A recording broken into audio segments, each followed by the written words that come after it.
In my last video, I discussed the many possible reasons why there seems to be a rash of deaths, sudden deaths, in bodybuilders that are fairly young. In recent times, the deaths have ranged from people in their 20s to up to 50, 60 years of age. But as I said in that video, when somebody dies, man or a woman, when they die in their mid-20s, it's almost never a natural death. In other words, there's always something that killed them. Usually it's related to a cardiovascular catastrophe, such as a heart attack or stroke.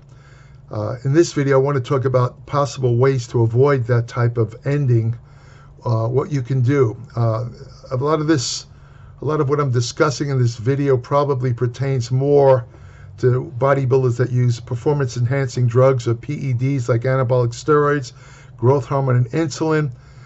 It's not that they use these drugs, it's that they use them in massive amounts. I mean, you look at the bodybuilders, when I competed in the 70s, the steroid regimes used back then by people like Arnold Schwarzenegger and others were considered like baby stuff compared to what the guys use today. I mean, that's why people like Arnold Schwarzenegger are still alive. If Arnold and his contemporary bodybuilders in the 70s had used or duplicated the drug regimes that are common with today's professional bodybuilders, I'd venture to say that most of these 70s bodybuilders would be dead. They would not be alive by now. It would have caused so much damage, they would have died years ago. Now, so that doesn't say much for today's bodybuilders. I pointed out in that last video how a medical study a couple of years ago measured what they call the calcium score, which is the amount of calcium that accumulates in the arteries. It's a harbinger for future heart attacks and strokes. They studied 14 elite professional bodybuilders. Of the 14 bodybuilders, 12 showed significant amounts of calcium buildup in their arteries, which means that they were like a fast train heading for a wall. These guys, unless they changed something or did something drastic, most of them would sooner or later get either a heart attack or a stroke that may or may not kill them. It depends on the extent of the damage. But every time you get a heart attack, which is medically called a myocardial infarction, some part of the heart is dead. It kills a portion of the cells in the heart. It's called necrosis. Even though you could survive it, you've caused permanent heart damage. So you want to avoid that. Now, the best way to avoid catastrophic events related to drug use is obvious common sense. You don't want to use those drugs, or at least those dosages that are common today. Of course, this is going to fall on deaf ears. I mean, a lot of the bodybuilders that compete today, they don't care. I mean, you could tell them all kinds of things. I don't want to get into politics or anything like that, but it's like similar to the vaccine situation, where you could show people that are anti-vaxxers tons of evidence to show that the vaccines are safe and effective, but their preconceived notions, their confirmation bias, will close them off. They don't hear it. They will not listen or believe any type of evidence-based information. They're so firm in their belief, that belief could also be fatal for them. But as far as bodybuilders go, I mean, a lot of them won't listen, but those who are more intelligent, those who value their health, those who want to live, let's say, in years after their bodybuilding competition ends, should probably heed some of the advice I'm giving in this video. And what I'm going to talk about is common blood tests that bodybuilders should undergo. And this doesn't just go for drug-using bodybuilders. This goes for any bodybuilder. It's not that bodybuilding is inherently bad for your health, but it's good to check up on your general health, because some of these things that show up in medical tests you can't really feel, and they could be slowly causing damage in your body. Again, it's more so in drug-using bodybuilders, but it can happen in anybody. There could be genetic reasons. For example, you could be doing everything right and carry genetic time bombs in your body that may not show up for a couple of years, but they could prove fatal. And by undergoing medical tests, you'll have a hedge against them. and possibly be able to undergo some therapy that will prevent, again, catastrophic effects. So let's discuss some of the more common, let's say, preventative lab tests that every bodybuilder should consider, whether male or female. And also, this is especially important, again, for anyone who's indulging in any type of performance-enhancing drug, especially anabolic steroids, insulin, growth hormone. Even if you're not taking the huge dosages, you should still undergo these tests. The greater the regime they're using as far as dosage, if you're using very high dosage, or if you're using more dangerous steroids, like trenbolone, for example. Trenbolone is a very popular steroid, used to be sold as Parabolan, but trenbolone has not been manufactured by any legitimate drug company in years. All of it is underground lab stuff.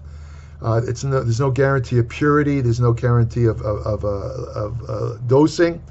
And worst of all, trenbolone has been shown in animal experiments to cause deleterious brain changes that can bring on horrible brain disease when you hit about maybe 60 years old, including Alzheimer's disease.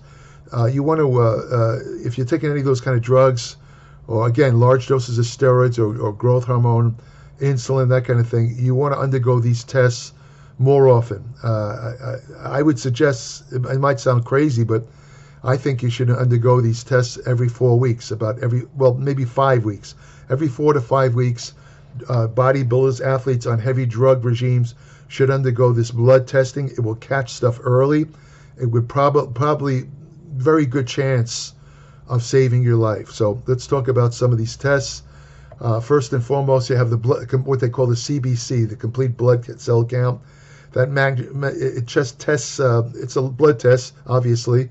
It tests several components of the blood, such as erythrocytes, red blood cells, which carry oxygen, white blood cells related to immune function, hemoglobin, which is the oxygen-carrying protein in the blood, hematocrit, which is the proportion of red blood cells to the fluid compartment. In other words, hematocrit basically measures the thickness or viscosity of the blood, and also blood platelets, which is related to clotting factors. Hematocrit is very important for bodybuilders to check. Not that the other blood tests aren't important, but hematocrit is especially important because testosterone and other steroids are known to increase the hematocrit. How they do this is it has to do with the testosterone blocking the activity of a certain protein that controls iron uptake in the body, and testosterone kind of blocks that activity.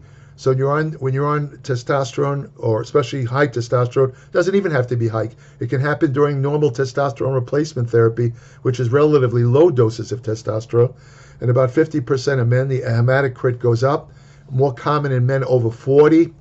And when that happens, the thickness of the blood and those elevated hematocrit usually above what they call maybe about 57 is the measure. If your hematocrit blood test shows a reading of 57 or more, you're at higher risk for strokes and heart attacks, because thicker blood means a greater tendency to internal blood clotting, and the blood clots that form could become a thrombus.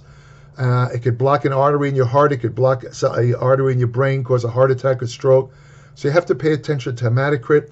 The usual treatment for elevated hematocrit is phlebotomy, which is the donation of blood. When you donate blood, of course, you're reducing immediately the viscosity or the thickness of the blood, or the hematocrit. So the hematocrit goes down. However, very few people know this, but there was a recent study that came out that showed that 6 months of aerobic exercise actually normalized elevated hematocrit in men on testosterone replacement therapy.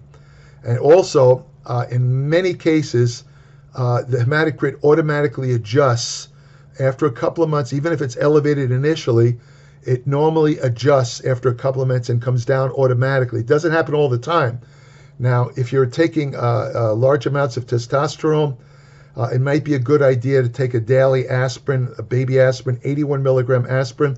Aspirin works by inhibiting the aggregation of platelets. When platelets, these elements in the blood, when they stick together or aggregate, they form a clot, and the aspirin will basically keep your blood thinner. There's other possible natural ways, but I don't think they're that effective. That's about the most effective way. Again, this is called polycythemia, when the blood gets too thick. I actually,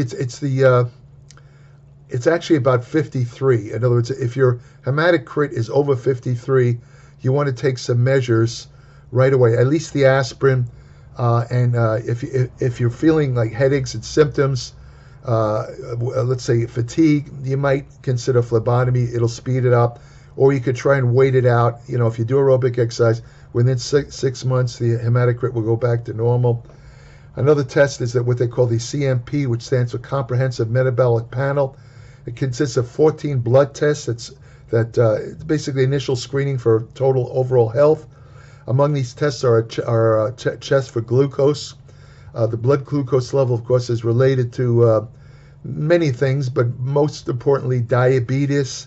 If you have a if you have your blood test done under fasting conditions, and you show a blood glucose level of over 100, it could be indicative of either prediabetes or insulin insensitivity, or if it's 126 and over, that's full-blown diabetes, and that you'd have to have a test done for hemoglobin A1C, which is a more definitive, and that's usually included in some of these blood tests. It's a more definitive test for long-term glucose control.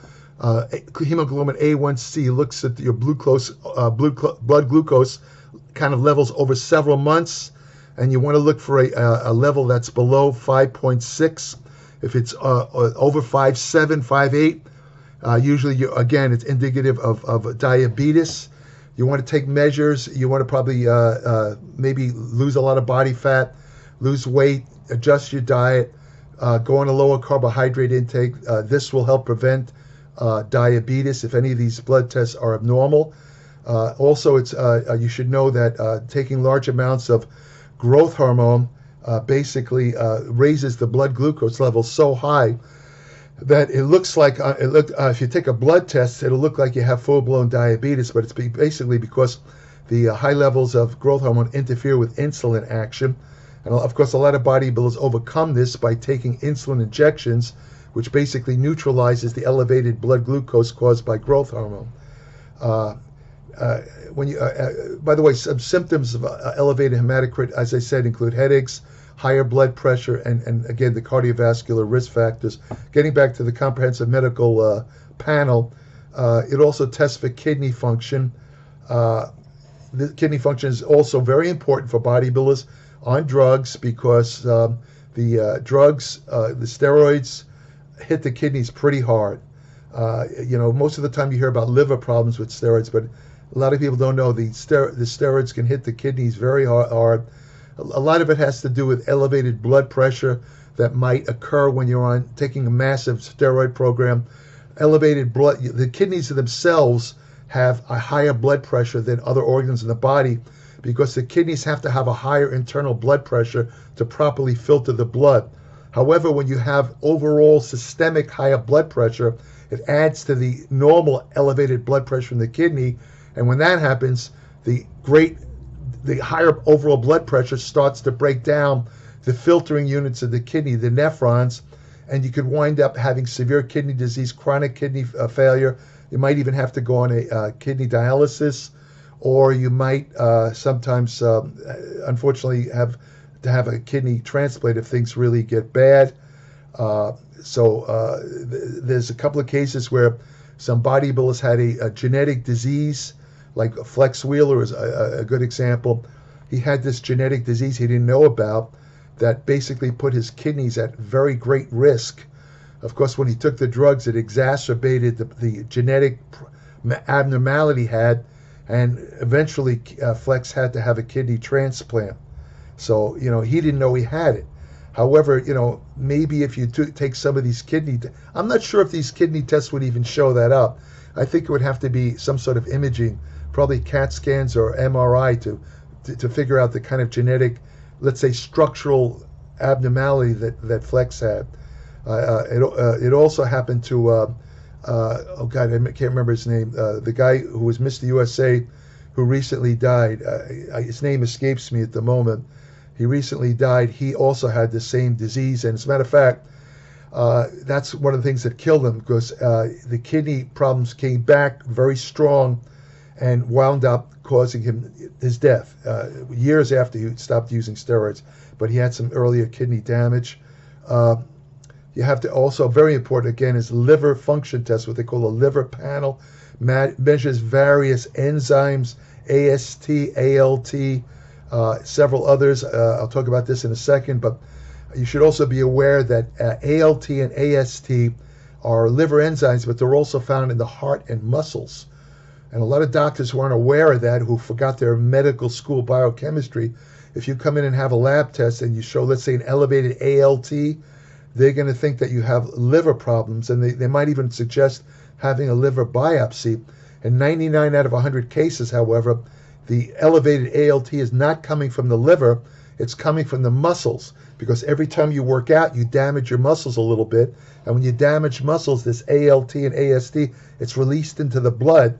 If you take a blood lab test within 48 hours after the workout, these enzymes are going to show up as elevated, and if a doctor doesn't know the difference, in other words, if he doesn't realize it's coming from muscle, again, he's going to think it's a liver problem. It suggests a liver biopsy, which is completely abnormal, because these enzymes, when they do get elevated from muscle damage, they never get elevated to the point that suggests liver damage. And the best way to really ascertain that is to compare let's say, ALT, AST to the other liver enzymes, which I'll talk about in a minute. Particularly one particular liver enzyme, which would be, it's not affected by exercise, and it is a better indicator of true liver damage. Let's say if you've taken a lot of oral steroids, all oral steroids accumulate in the liver. That's why they work. They're structured. Normally when you take testosterone orally, the liver breaks it down right away in 40 minutes. But anabolic steroids, oral anabolic steroids, are structured to resist that breakdown, but they also, because of that, tend to accumulate in the liver. And they cause what they call chemical hepatitis, a swelling in the liver that impedes the bile ducts that basically transport bile to the gallbladder. When that happens, the bile can overspill, cause symptoms like jaundice and destruction of hepatocytes, liver cells, which can lead to severe liver disease like liver cirrhosis, and a worst case scenario, liver cancer. So what else there? The comprehensive, electrolytes is also part of the comprehensive medical panel. This is stuff like potassium, magnesium, of course, sodium. This is all important because a lot of times bodybuilders will go on certain diets where, let's say, they eliminate all their sodium, or let's say they're taking certain drugs, for example, potassium retaining drugs like spironolactone, aldactone, which actually causes retention of potassium. And if you take a potassium supplement on top of that, it can cause severe heart problems. So it's very important to measure these electrolytes. Bodybuilders who've taken diuretics, there's been a couple of cases where they didn't undergo these lab tests. They took too many diuretics. It messed up their electrolytes so much that they wound up dying. They wound up dying of either kidney failure or heart disease, heart failure, I should say. Of course, then you have the lipid panel. The lipid panel measures basically blood lipids or fats, such as low-density lipoprotein, high-density lipoprotein, and triglycerides. LDL, or low-density lipoprotein, is often referred to as the bad cholesterol, which is a misnomer. It's not really bad. LDL cholesterol is the main transporter of cholesterol in the blood. LDL is what transports cholesterol in your blood to the testes, where the cholesterol is converted through several enzymatic reactions into testosterone. As a matter of fact, studies have shown that people with naturally higher testosterone levels almost always have slightly elevated LDL. Now, normally doctors want to see your LDL at 100 or less. Anything over 100 is considered a harbinger for possible cardiovascular disease, but the truth is, LDL is only bad when it's oxidized. Oxidized LDL. If you take certain nutrients, certain antioxidants, you could keep your LDL from being oxidized. And, I'm not saying it makes LDL harmless, but it certainly goes a long way to preventing. As long as the LDL is not oxidized, it's not dangerous. That's the bottom line. And also, there's more sophisticated tests measure what they call particle size. For example, LDL, the large, fluffy LDL, is much less subject to oxidation than the small, dense LDL. Now, what stimulates large, fluffy LDL? It turns out eating fat. Eating fat stimulates fluffy or more protective LDL. Going on a low-fat or no-fat diet, coupled with a high-carbohydrate diet, stimulates small, dense LDL. That's the dangerous one. That's the one highly prone to oxidation. LDL cholesterol, high-density lipoprotein, for years it's been considered protective against heart disease, cardiovascular disease. LDL is like a garbage man. It's made of mostly protein, and it's made in the liver, it travels in the blood, latches on to excess cholesterol, carries it back to the liver. It's called in medicine it's called reverse transport. Carries it back to the liver where the cholesterol is degraded into bile and then excreted. This is the only way the body can get rid of excess cholesterol. Cholesterol, unlike fat, cannot be burned. This is the only way the body can get rid of it. Now, there's a lot of myths about LDL, but the way to bring out, I should also point out, in relation to drugs, unfortunately, steroids, especially oral steroids, are very famous for lowering your LDL to almost untraceable levels. This is very bad because it opens up the door to heart disease, especially if accompanied by an elevated LDL, and that's usually the metabolic picture of a person on high-dose oral steroids. Elevated LDL, low HDL. Now, again, if your total cholesterol is also low, which it usually is in bodybuilders because of their training and diet, kind of neutralizes some of the effect, but not completely. The good news is that these LDL and LDL, these abnormal lipid values that occur when you're on steroids, when you get off them, they revert back to normal. That's the good news. It's not a permanent effect. Triglycerides used to be considered not that dangerous, but now they know that triglycerides are basically a precursor for the production of low-density lipoprotein. So triglycerides are important to measure also. Again, they should be below 100. What raises triglycerides? Two things mainly: alcohol, excess alcohol intake, excess sugar intake. What lowers it? Exercise, not smoking, fish oil. Omega-3 fatty acids can lower elevated triglycerides anywhere from 40 to 60% without using any type of pharmaceutical drug. As I said, high-dose testosterone and anabolic steroids increase LDL, decrease HDL and triglycerides. I mentioned earlier the kidney tests. The usual kidney test is what they call the estimated glomerular filtration rate, EGFR. You'll see it on the blood test. This measures the ability of the kidneys to filter the blood. I believe the cutoff point is 60. If you have a reading above 60, if I remember correctly, the higher the reading, the better. In other words, if your EGF is lower than 60, you're probably heading for kidney disease.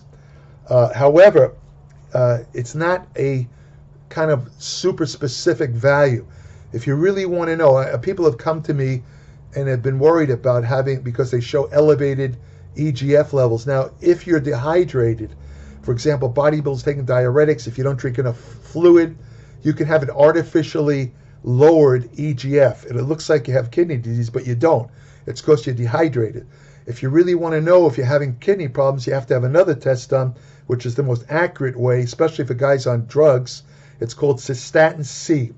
Cystatin C will tell you your true kidney function. So if you have any, there's another one called creatine clearance rate, which is a measure of the excretion of creatinine, which is the byproduct of creatine metabolism. That remains usually stable. However, if you have that test done, let's say 2 days after you start a creatine load, taking 30 grams of creatine, it might be falsely elevated again, making a doctor who's not familiar with nutrition he'll suggest that you're heading for kidney failure. So you got to be careful because it's it's not really dangerous. And if you're not sure, get to cystatin C and you will know. Now I mentioned the liver tests, ALT, AST. They're not really definitive as far as showing liver problems. If you want to know a more definitive liver enzyme, you look at a test called gamma glutamyl transpeptidase that's found in liver cells, and again, it changes when you have liver problems. There's another test called alkaline phosphatase. The ratio between alkaline phosphatase and GGT can give you a true picture of whether you're having liver damage from the steroids, which can lead to, again, chemical hepatitis, cirrhosis, tumors, or even possibly pancreatic cancer. So, this is an early warning sign, especially for those taking large amounts of oral steroids. If you go to, you have a blood test, and, your liver enzymes, especially GGT and alkaline phosphatase, if they're elevated, that means your liver is under severe stress. My suggestion would be to get off oral steroids immediately. Get off them, because you're definitely hurting your liver. And if you stay on them extended times, you could wind up with liver failure. Of course, there's total testosterone. That's just standard. Of course, you want to, when you're taking steroids or when you're taking testosterone replacement therapy, your testosterone is either going to be in mid-normal or elevated. If you're taking large amounts of anabolic steroids, it'll be above the range. So the range is like 300 to 1,000. Your testosterone will be so high it'll be above the range. The total, it has an upper limit of usually between 1,000 and 1,500 nanograms per deciliter of blood. Again, they say that having elevated testosterone above the normal range, it's kind of unknown territory. They think it could be dangerous for health in the long run. It's best for health to keep your testosterone in the midpoint to the high range, as long as it's within the normal range. So high range normal would be something like 800. If you have an 800 testosterone level, that's great for building muscle. You don't need any testosterone replacement therapy. There's a couple of other hormone tests you might want to look at, what they call high sensitivity estrogen. That's important to somebody who's taking testosterone, because about 8% of testosterone is converted into estrogen through the action of the aromatase enzyme. It's a big controversy with estrogen tests, but the ultra-sensitive estradiol test, because they used to think that if you had a estrogen level of over 30, it was considered high, and then they would put you on, let's say, anti-aromatase drugs like Arimidex. But we now know that having slightly higher estrogen levels, even up to 60, 65, is not dangerous. It's not causing any problems. If you go to a doctor and he tests your high sensitive estrogen, and let's say you show up 35, he wants to put you on an aromatase blocker, my suggestion is don't do it, because you need a certain amount of estrogen for health. Recent studies show that estrogen also is important for the activity of satellite cells, which are muscle stem cells, heavily involved in muscle repair and growth. So you never want to cut estrogen down. When you take aromatase blockers, you cut as much as 90% of your estrogen off. So I also suggest taking tests for DHT, which is dihydrotestosterone, a major byproduct of testosterone metabolism. DHT is actually more active than testosterone at the androgen receptor in all tissues except for muscle. And muscle DHT is rapidly broken down by enzymes. But elevated DHT is associated with such effects as male pattern baldness, possible prostate problems, and acne. So you want to know your DHT. Another test for bodybuilders would possibly be prolactin. Prolactin is especially affected by heavy growth hormone use. And the problem with prolactin is elevated prolactin can cause gynecomastia, male breast formation, just like estrogen. And it also can cause erectile dysfunction, where you just, it's pretty bad. It's also, if you're taking a growth hormone, you also want to know your IGF-1, insulin-like growth factor test. It's produced by the liver, and if you have low IGF-1, it'll impede muscle growth. However, People that work out regularly almost never have low IGF-1, whether they're on steroids or not. As a matter of fact, IGF-1, one of the great things it does is as you get older, it maintains connective tissue, it maintains muscle, and helps to maintain the neurons in your brain. This is one of the great things about exercise. If you exercise, and also if you take a little bit of DHEA as a supplement, DHEA, you'll maintain pretty good IGF-1 levels without taking any other drugs. It'll kind of keep you a little bit younger. You also want to look at ferritin, which is a test. It's a protein storing iron, and if you have low levels of ferritin, it leads to anemia, and you want to. It's a good measure of your iron intake. Testosterone has been shown to decrease ferritin, so also I suggest vitamin D. Vitamin D is a kind of out of the road test. They don't usually do it in most blood panels, but I think it's very important because unless you're taking supplemental vitamin D, there's a good chance you won't be showing optimized blood levels. The test for vitamin D is called 25-hydroxycholecalciferol, and the minimal value should be 30. The ideal values are between 60 and 65. So if you have a value of 30 or less, well, I should say less than 30, you want to take vitamin D supplements. Start out with if you're deficient in vitamin D, you want to start with about at least 5,000 units a day. And let me see, what else can I say about lab tests? I think that about covers it. But, as far as the really heavy steroid users, this only applies to them, the heavy steroid and growth hormone users. I strongly suggest going a little bit beyond these basic tests, having what they used to call the Berkeley heart tests. These are a series of off-the-road cardiac tests, such as coronary calcium, as I mentioned earlier, what they call lipoprotein small a, homocysteine. There's a couple of others. These things give you the most accurate picture of how you stand from a cardiovascular. Also particle size, HDL particle size, LDL particle size.